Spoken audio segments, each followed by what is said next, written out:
좌파 정권만 들어서면 집값이 들썩입니다. 좌파 정권만 들어서면 국민의 삶이 두 배로 힘들어집니다. 부동산 가격은 심리가 매우 중요합니다. 좌파 정권은 대책을 발표할 때마다 부동산 가격이 반드시 오를 거라는 확신만 심어주고 있습니다. 이재명 정권이 출범한 지 4개월입니다. 오늘 세 번째 부동산 대책이 발표되었습니다. 사실상 6월 27일, 8월 14일, 9월 7일에 이은 네 번째 대책입니다. 평균적으로 한 달에 한 번꼴입니다. 정책의 횟수도 문제지만 내용은 더 심각합니다. 시장의 메커니즘과 국민의 수요를 전혀 이해하지 못하는 더 센 규제만 반복하고 있습니다. 청년 서민 죽이기 대책입니다. 한마디로 청년 서민 주택 완박 대책입니다. 서울은 일부가 아니라 전역이 규제로 묶였습니다. 경기도 12개 지역은 조정 대상 지역에, 투기 과열 지구에, 토지거래 허가 구역까지 일괄적으로 지정되었습니다. 부동산 시장 안정이 아니라 부동산 시장을 정지시켰습니다. 주택담보 인정 비율을 대폭 줄이고 전세 대출을 DSR에 적용하면서 청년과 서민, 신혼부부와 같은 실수요자들의 내 집 마련의 길이 막혔습니다. 서민의 내 집 마련은 막히고 부자들만을 위한 부동산 시장이 생겨날 것입니다. 여기에 토지의 실거주 의무까지 더해져서 전세 물량은 줄어드는데 전세 수요는 폭증하면서 전세 난민이 대거 양산될 것입니다. 풍선 효과도 피하기 어렵습니다.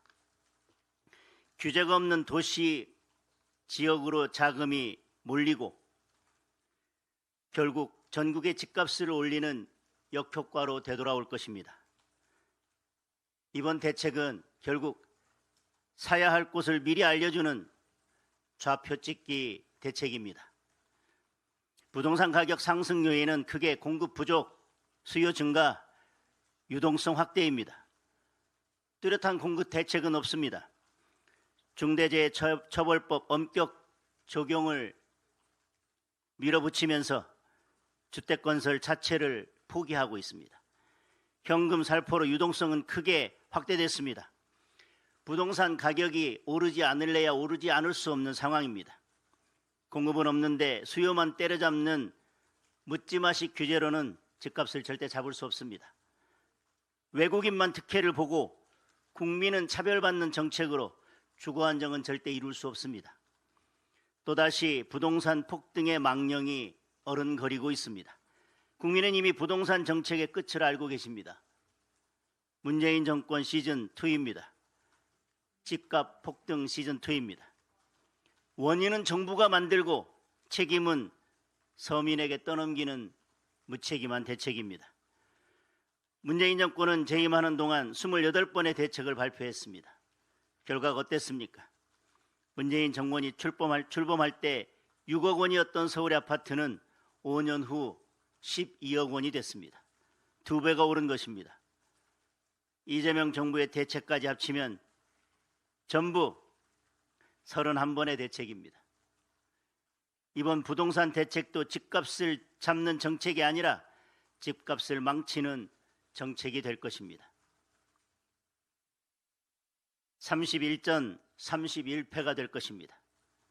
부동산 시장을 경제의 한 축이 아니라 투기와 폭탄 돌리기로 생각하는 좌파 정권의 삐뚤어진 인식이 문제의 핵심입니다. 좋은 집에 살고 싶은 국민의 꿈이 왜 투기입니까? 내 집 마련을 위한 서민의 노력이 왜 비난받아야 합니까? 초강수로 집값이 잡히지 않으면 다음은 뻔합니다. 세제를 개편하고 보유세를 대폭 올려서 내 집 마련의 꿈을 포기할 때까지 국민을 옥죄는 것입니다. 다음 대책이 무엇이든 결과는 똑같습니다. 이제 집 한 칸 마련하는 것조차 힘겨운 현실입니다. 집값 폭등과 주거 불안정에 피눈물을 흘리는 피눈물을 흘리는 것은 결국 청년과 서민입니다. 국민은 빈대를 잡겠다고 초가삼간을 다 태우는 이러한 대책을 원한 것이 아니었습니다. 충분한 주택 공급, 일관된 금융 지원, 합리적인 세제입니다. 우리 당은 명확하게 요구합니다. 반시장적 주택 정책이 아니라 시장 친화적 주택 정책으로 전환해야 합니다. 부동산 시장의 안정을 가져올 수 있는 근본적인 대책은 민간 중심의 주택 공급 확대입니다. 재건축, 재개발에 대한 규제 완화를 해야 합니다. 신속통합 기획과 같은 모범 사례를 확대해서 민간 공급을 늘려야 합니다. 청년과 서민, 중산층을 위한 금융, 세제 지원을 강화해야 합니다. 지방의 미분양 주택에 대한 파격적인 지원 대책을 마련해야 합니다. 국민의힘이 국민 주거 안정을 지키는 데 앞장서겠습니다.